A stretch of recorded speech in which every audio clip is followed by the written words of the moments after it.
vague bi ak lan la ci président Macky Sall wax pour Sénégalais yi gën a vigilant Thioro. Effectivement bi dañuy woowaat ñëpp ci vigilance ak respect wu tout ce qui est geste barrière on n'est pas sans savoir que ñu ngi ci deuxième vague bi mais comme ni ñu koy waxee relâchement dafa am bu baax a baax maintenant loolu moom yëfi nit la parce que depuis un an ñu ngi nekk ci feebar bi nga xamante ne moom moo di coronavirus à un moment donné il est normal que nit yi les gens sont fatigués, les gens sont épuisés, les gens apprennent entre guillemets à vivre avec, mais quelquefois on s'y prend très mal malheureusement. Donc président Macky Sall démb ba defaat benn appel ngir woowaat ñëpp ci ñu respecter geste barrière yi dem na sax ba wax ni nañu xool ñi nga xamante ne ñoom la kii seen waajur yi gaañu nañu xool ñi nga xamante ni ñoom ñoo ci jógee bàyyi ay séquelles nañu xool ñi nga xamante ne ñoom ñoo tëdd ci lalu hôpital ndax xam nga ni am na ñoo xamante ne ba tey dañu naan feebar bi amul loolu nag en français on appelle ça déni parce que les gens refusent d'accepter que cette maladie est toujours là, des gens refusent d'accepter que li nga xamante ne moom moo di deuxième vague bi effectivement am na mën nañu xool juste élément bi vite fait à Kapoulaye et puis on se retrouve. Un appel à la vigilance. di ñaax askanu Sénégal mu jëm ci ñu bàyyiwaat seen xel bu baax a baax ci mbas mi di lëmbe àdduna képp koo xamante ne dëppootuloo ak li ñu digle mu jëm ci ñàkk sa bopp rawatina ñàkk li la wër ci jàngoro ji wala sax ñi nga xam ne dañuy dem bay weddi ne jàngoro ji am na lii laa leen bëgg a xamal bàyyi leen xel ci ñi nga xamante ne ñoom ñoo ñàkk seen bakkan bàyyi leen xel itam ci ñi nga xam ne ñoom ñoo feebar tëdd ci lalu docteur yi bàyyi leen xel ci ñi nga xam ne wér nañu ba noppi wante ba léegi ñu ngi dese yenn séquelles ci maladie boobu képp koo xamante ne dëppoowuloo ak li ñu digle maa ngi lay xamal tey jii ne la yaa ngi ci danger ñi la wër itam yaa ngi leen di dugal ci danger kon na ñëpp bàyyi xel ci ñàkk sa bopp ñàkk itam li la wër ci mbas mi te ñiy dëppoo ak li ñuy digle. Pensez aux guéris qui gardent. xam nga c'est vrai relâchement am na ñoo xam ne doon nañ raxasu tout le temps doon nañ utiliser gel doon nañ def masque mais dem ba mujjee lassé wu ça arrive pas qu'au Sénégal c'est partout dans le monde Italie sax boo xoolee seen deuxième vague bi ñu leen confiné waatee ñu ci bëri dañ doon génn ci mbedd bi jaral na leen xuloog policiers yi jaral na leen xeex ak policiers yi mais dañuy génn parce que dañu sonn c'est humain comme ni ko Thioro waxee mais la maladie est encore là elle est dangereuse dafay rey nit yi surtout personnes yi nga xamante ne ñoom lañ tuddee personnes vulnérables maanaam ñi âgé wala ñi nga xamante ne ñoom ñoo am ay pathologies feebar yoo xam ne dañ koy traîner waale feebar bu ñëwee daf leen di sonal donc rien que pour ñoom rek parce que ay nit lañ yoo xam ne ci ñun lañ bokk suñu ay mbokk lañ suñu ay xarit lañ war nañu gën a def attention ñi nga xamante ne nag ñoom ñoo ne coronavirus bi amul te débat yu rëy lañ la ci tegal di la utal ay preuve que amul ñooñu man xamatuma lu ma leen di wax. mais dootoo am loo leen wax xam nga man moom ki ko gëmul sax waxuma ay waxam. parce que depuis un an bu benn affaire jëlee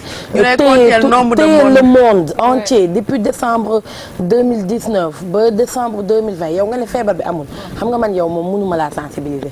waxuma ñooñu ñi nga xamante ne xam nañ perdre espoir merci bijou mais ñi nga xamante ne xam nañ ni feebar bi existé na ñu xeex ak première vague bi mu wàññeeku deuxième vague ñëw ñu bëgg a am ay liñ mbaj ci seen bopp man ñooñu la en fait je veux dire aujourd'hui bu ñuy wax précisément ñooñu la ñuy waxal parce que tey c'est vrai débat yi ñun ñëpp xam nañ ko parce que ci dëkk bi la ñu dëkk dañuy dugg ci transport yi dañuy toog ci taatu garab yi comme tous les Sénégalais liñ lay wax waaye non tubaab yi ñoo bëgg a jaay seen vaccin yi c'est pas encore une fois des propos qui tiennent la route fii kenn amul jotu di créer loo jaayee ay vaccin ak ay nangam ak ay nangam et puis même bu loolu amee ñun gisaguñ ko xam nga ci lan la ñu war a jàpp aar suñu mag ñi aar suñu papa yi aar suñu maam yi aar suñu yaay yi aar suñu doom yi nga xamante ne ñoom la ñu dëkkal bu ñu leen aaree nag ba pare après lu ñuy débattre ñu soog ci débattre aujourd'hui man chaque jour dama naan président Macky Sall dafa mel ni ku ma dégg parce que man chaque jour même su may werante dama naan gisul leen ñi nga xamante ne seen ay mbokk dañ ci dee xanaa gisul leen dañ ma naan yow mas nga gis ci loolu je dis oui doguma la yàlla bu la yàlla dog dañuy am ñoo xamante ne seen mbokk sax coronavirus moo koy yóbbu mais bu ñuy wax dañ naan na non dañ ko jiñ corona bi mais du coronavirus bi du dëgg comme si genre feebar bi boo ko amee da nga war a am gàcce wala quoi que ce soit c'est pas une maladie boo xamante ne waaw mais xam nga war nga am gàcce njëkkeewul ci corona en fait dafa bëri feebar yoo xamante ni Sénégal feebaru gàcce lañ ko tuddee comprendre nga. mais li nga xamante ne mën nañ ko wàll ñëpp à tout moment. amul loo si oui mais feebar loolu aussi waxtaan la ak fexe conscientiser yi xam nga bu njëkk ci première vague bi dañu amoon problème ci wàllu stigmatisation. et on a vraiment communiqué là-dessus pour wax nit ñi nañu bàyyi loolu kër gi am corona diw mi am corona amul benn sens. mais malheureusement ñun consciemment ou inconsciemment peut-être que même c'est dañ koy def c'est pas méchant mais on le fait sans s'en rendre compte da ngay dem ci koñ. kër tëgg yi ngay dégg kër géwél yi kër pël yi kër séeréer yi daf fi yàgg en fait donc yooyu noonu moo ñuy yenn saa yi ci yu mel noonu la ñuy sukkandiku bay stigmatiser sans s'en rendre compte donc loolu xeexoon nañ ko xëj na ci première vague bi ak deuxième vague bi il est important de le rappeler feebar bi du gàcce. ça peut arriver à tout le monde président yee ngi nii corona nañu fi. ay basketteur corona nañu fi ay footballeur corona nañu fi ay ministre corona nañu fi. citoyen lambda corona na loolu du dara bu ñu coronavirus dañ koy partager ci réseaux sociaux yi wax que ni am na coronavirus bi maa ngi suivre sama traitement rien que pour nit yi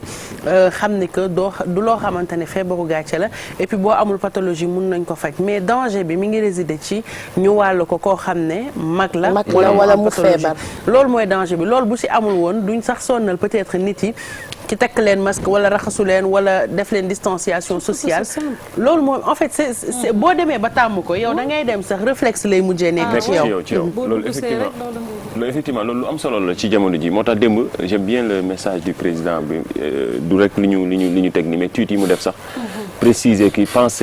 penser aux morts sax loolu dafa am solo c'est important parce que boo ngay gis nga année bi ñun ñëpp dañuy wax ay 2020 métti na 2020 nekk na année bu métti way Covid 19 beeg mais ñi mu yóbbu ñu ci bari tamit kon ñuy waxante dëgg mooy corona bi Covid bi te yooyu tamit dafa mat a ñu bàyyi ci xel xaw ma loo gëmadi nga gëm ni ñii génn àddina nii kat ci ñun la ñu nekkoon ci ñun la ñu bokkoon doonte yeneen feebar amoon na fi wala yeneen ak yeneen mën na reyaate mais ñii feebar bi moo leen yóbbu loolu nag ñu war a mën a bàyyi xel la ci situation yi ñu nekk donc je pense que communication bi sax nekkatul ci ay corona am naag amatul la gars yi dépassé nañ niveau boobu nit ñaa ngi sol takk masque yi bu baax ñi bañ a gëm ne situation bi tollul foofu je pense que benn minorité la rek quoi donc nag loolu mënul ñàkk ñi ngay wax ne toujours déni bi dina am loolu mënul ñàkk ci genre société bi ñu nekk fépp la du Sénégal rek partout parfois boo xoolee ci yeneen médias yi dina am toujours ñi nga xamante ne toujours les même dëkk yi mu gën a jàpp sax am na ci ñoo xamante ne malgré le fait que dem nañu sax ba seen armée yi amatul place am na ñoo xam ne ba léegi ñoom gëmuñu ne coronavirus am na moo tax ñoom dañu ko dund gis naka la rayee nit yi gis naka la jaxasee àdduna bi mais des témoignages pourtant nag ñenn ñi mu dal ñu ci nekk dañuy ñëw muy ay ndaw di ay mag ñoo xam ne génn nañ ci toujours dañuy ñëw def seen ay témoignages via les réseaux sociaux dañ def vidéo partagé wane ni lii lu am la dal na ma situation bu ni mel laa ci je pense que loolu communication boobu jàll na ba ñenn ñi gën ko gëm gën di def respecter mesures barrières mais surtout di gën a ñaax nit ñi loolu rek la ñuy nekk ci situation yi ci jamono ji nga xamante ni c'est toujours incertain ndaxte ñi ngi wax waxu mutation anglaise bi nga xamante moom la ñuy wax lii xew fële ci Angleterre ba ñi ngi koy détecté ci yenn dëkk yi démb ñu ngi dégg mi ngi xew mi ngi amee ñu ngi ko détecté fële ci États-Unis situation bi xaw a gën a compliqué ci at bi ñu jëm nii. donc daal doo xam voyage am moo gaaw daal moom buy egsi fenn mooy day tas parce que nit yee ngi tukki nit yee ngi demalante bon voyage bi sax actuellement peut-être trouver nañ ci solution entre guillemets mais quand même faut toujours faire attention ci virus bi nga xamante ne moom moo fi ñëw xamuñu kañ lay dem donc il faut apprendre à vivre avec et vivre avec c'est faire attention respecter les gestes barrières di raxasu yor seen gel seen sac takk seen masque respecter distanciation sociale bi dox farata waaw mënuñu toog éternellement parce que booy seet àdduna bi décembre ba tey dafa taxaw Sénégal mars ba tey pratiquement lépp dafa taxaw mais mënuñu dëkke noonu il faut qu'on apprenne à vivre avec comme ni ko ñëpp waxee mais vivre avec comme a dit Bijou c'est vraiment xam lan la li mën a ñàkk nañ ko bàyyi ñu jéem a dund ak li mënul ñàkk fexe respecter wàccoo ak digle yi espérons que fii ak 2021 début bi dinañu mën a dimbali ànd ak mbas mi demaale parce que vraiment les gens sont fatigués mais bon c'est pas yàlla nañ dund ba koy nettali c'est très dur du situation boo xamante ne ci suñuy pire cauchemar musuñu ko imaginer mais quand même c'est là nañu ñaan yàlla rek ñu dem ba di ko nettali naan fàtte ngeen temps yi fi corona bi amee ñu continuer ci beneen sujet actualité Thioro sujet boo xamante ne mun nañ ko waxee sujet tabou Sénégal parce que déjà ci famille yi liñ koy waxtaanee bëriwul léegi nag dañu ko bëggoon dugal ci suñu éducation nationale muy cours de sexualité pas cours économie familiale comme ni nga ko doon amee wala cours ci reproduction mais sexualité carrément ak lan la ci état bi wax. sexualité carrément état bi moom il est catégorique. duñu ko nangu tey duñu ko nangu ëllëg je pense que foofu askan wi wala parents yi war nañ ci mën a amagum xel mu dal ndax ñoom instant bi ku ñu bëri ci waajur yi dañu loolu daf leen tere nelaw ndax comme l'a dit Bijou sexualité quand même tabou la dans notre société on a du mal à l'aborder avec nos parents on a du mal à l'aborder avec nos enfants aujourd'hui si c'est à la rue dans la rue entre guillemets la suñu doom yi war a jàngee sexualité dafay metti parce que bu fekkee ni école la xale yi yemuñu ku nekk ak gis-gis bi nga am ku nekk ak yar bi nga am ñu wax leen jàngalee foofu sexualité y a de quoi avoir peur. ba pare ak âge bi surtout. ak âge bi loolu lépp parce que 5 ans franchement c'est trop tôt te surtout xale loo ko jàngal dina jéem a dem essayer ji ko ndax xale dafa curieux ba pare imaginer nga dajale leen ñoom ñëpp ci classe taaj leen di leen expliquer sexualité man loolu man sama xel mënu ko nangu parce que ñu xool élément waaye sama xel nangu ko waaye nañ xool élément bi. amul benn réforme bu ñu envisagé tey lu dem ci wàllu éducation au niveau du ministère de l'éducation nationale surtout ci domaine bi ñuy wax ne nag boobu ay éducation sexuelle ou leneen loolu amul. maintenant li am mooy que projet amoon na fi benn projet bu fa nekkoon depuis 2018 et en ce moment sama prédécesseur mooy le ministre Serigne Mbaye Thiam nee leen que li ñun on est différent loolu du fi am maintenant li ñu nangu woon def depuis 2018 moom la ñu doon def bilan temps yi fale ci Mbour projet boobu 2021 bii lay jeex loolu rek moo am mais ñun li ñu def ci matière bu ñuy wax ne SVT sciences vie de la terre matière bu ñu def économie familiale et sociale ak également suñu division bu ñu am moo xam ne moom mooy toppatoo de mooy DSMS ñoom li ñu def rek ci éducation mooy ci information ci wàllu santé de la reproduction foofu la yem amul leneen lu bees amuñu beneen modèle bu bees amul benn changement Sénégal dafa am ay réalité dañu am suñu culture dañu am suñu cosaan dañu am suñu religion donc ñun ñooy définir lan la ñu war a def comme éducation ci suñu réew. ñun ñooy définir lu ñu war a def comme éducation ci suñu doom yi société bu nekk ak ay réalité am société bu nekk ak ay culture am mënuñu rek lu jógee fële ñëw ñu daal di koy accepter naan ko comme ndox. jamono sax dafa évoluer sànq lu mel noonu la Medoune doon junju àdduna bi dafa évoluer jamono dafa évoluer je veux dire mënuñu lu ñëw rek ñu def ko ndox naan c'est pas possible dëkk bu nekk da nga am sa ay réalité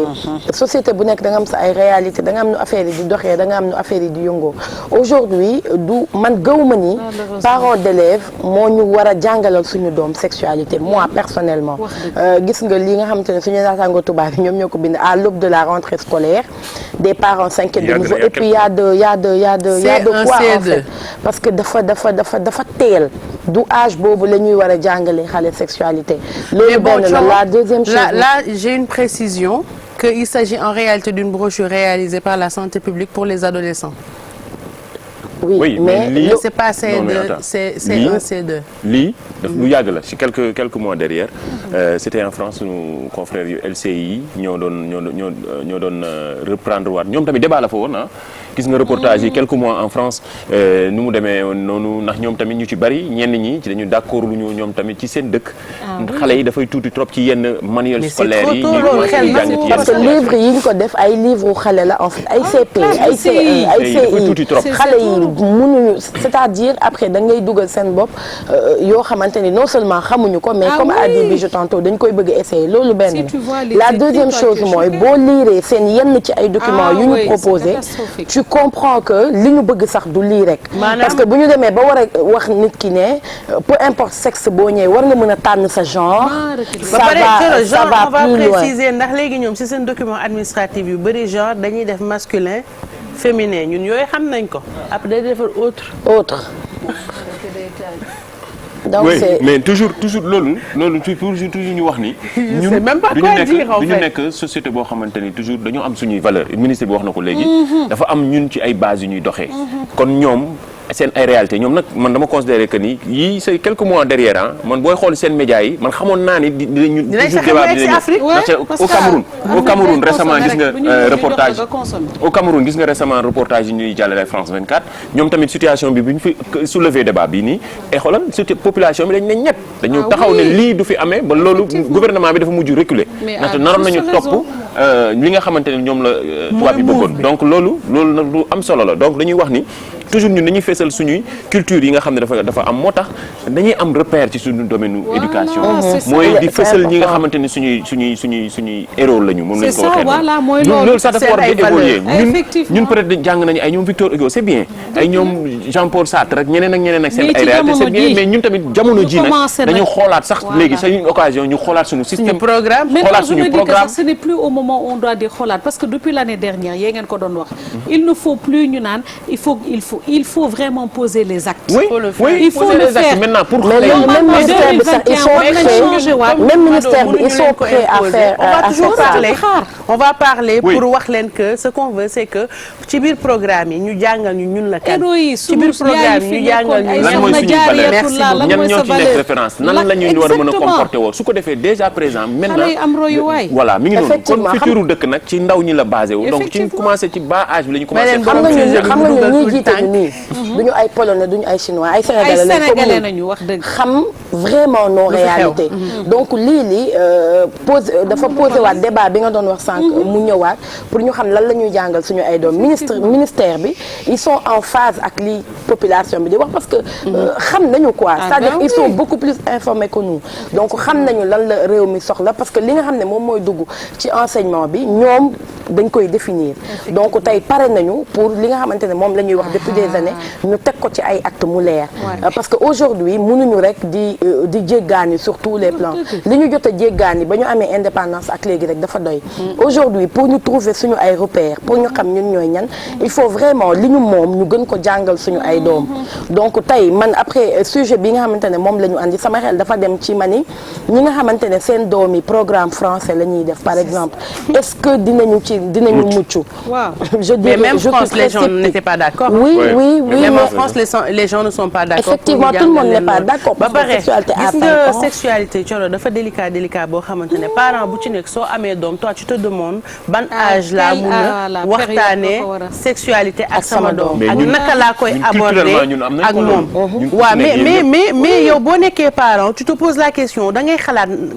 kañ ak naka donc nañ ñu bàyyil privilège boobu comme gouvernement bi aussi nekk en phase ak ñun donc dañ koy rafetlu rek mu xam ni que loolu moom du école lañ ko nar a jàngee xam nañ ni suñu yaay ku ci nekk xam nañ ni comportement bi ñuy am ak suñu sœurs yi bu ñu tollee ci yenn ban moment lañ ko war a gën a mën a waxtaan ak ñoom léegi nag jigéen nga fii nga toll ci fii ak fii situation yi ñu daan dund la loolu yàgg na ci moment yi nga xamante ni tamit ñun lu wax ni toujours suñu culture dafa am noo xamante ni nan la ñu mën a ban moment la ñu war a mën a def éducation sexuelle loolu nag nañu ko bàyyi bu ñu jógee feneen ñu waaw loolu ko lu am solo la mais toujours dañuy renforcer rek gën a ni xam ni actuellement te loolu damay saluer bu baax taxawaayu internautes yi ndax démb bi ñu ko soulever ci saa si gars yëpp taxaw nañu daal di taxaw am taxawaay bu am solo ku ci nekk daal di koy décrier daal di wane ni d'accord ñu ci lu ni mel moo tax ba yenn situation yu ni mel wane taxaw et puis expliquer parents yi di wax ni fii fi mu ne nii kat suñu ay yaay ñoo fi ne wala ay parents ñi ngi taxaw ñi ngi ci réseaux sociaux yi ñeneen di wax ni alerter suñu jeunesse réew ci ndaw ñi la ñu yaakaar donc ndaw ñooñu il faut ñu jàngal leen loo xam ne suñu valeur lañu moo tax il faut parents yi gën a vigilant parce que fépp la ñuy jaar pour jàngal suñu doom yi waaye tàngal yi fi doon jar ay tàngal loolu laa bëggoon wax jouet yi dessin animé yi suñu doom yi gën a bëgg fépp rek lañ moo tax il faut c'est-à-dire bu parents yi sonn bu ñu tàyyi bu ñu tayal nañu topp suñu doom yi quitte à ce que ñun suñu plaisir rek suñu ay programme ñu teg ko ne pour topp suñu ay programme mu doom parce que ku topp tuur yi topp natt yi topp jafe-jafe àdduna yi sa doom dina sànku après doomu diw yow rek lañ koy bàyyi xale yi da nga leen di topp sonn ci ñoom finir rek nit da ngay am sa jotu doom c'est ça c'est important di xool lu muy xool di ko suivre di ko lijjanti di waxtaan ak moom léegi nag mbirum sexualité bu la en fonction de xale bi naka lay évoluer yan question la lay poser nga jéem a xool méthode boo ko koy expliquer le te du tax mu nekk loo xamante ne dafay bizarre si moom wala loo xamante ne daf ne xaaral man ma dem xooli ko mais école moom d'accord ñu suñu gouvernement d'accord jëlaat leen seen livre ngeen yóbbu ko seen dëkk ngeen gérer ko seen bopp yaa yi def seen woote leen Thioro merci beaucoup ci sujet bu am solo bi nga indi ah important. Je t'en prie. T'as pas envie d'un câlin, Thioro? Je peux me déplacer, Bijou? Pour lui faire un câlin parce que Thioro, il y a des jours qui sont comme ça. man place sa robe bi baax na. waaw câlin ko sa robe. léeg-léeg du ñu nekk lii dañ koy en attendant qu'elle fasse leur câlin yéen woote leen ma câlin leen.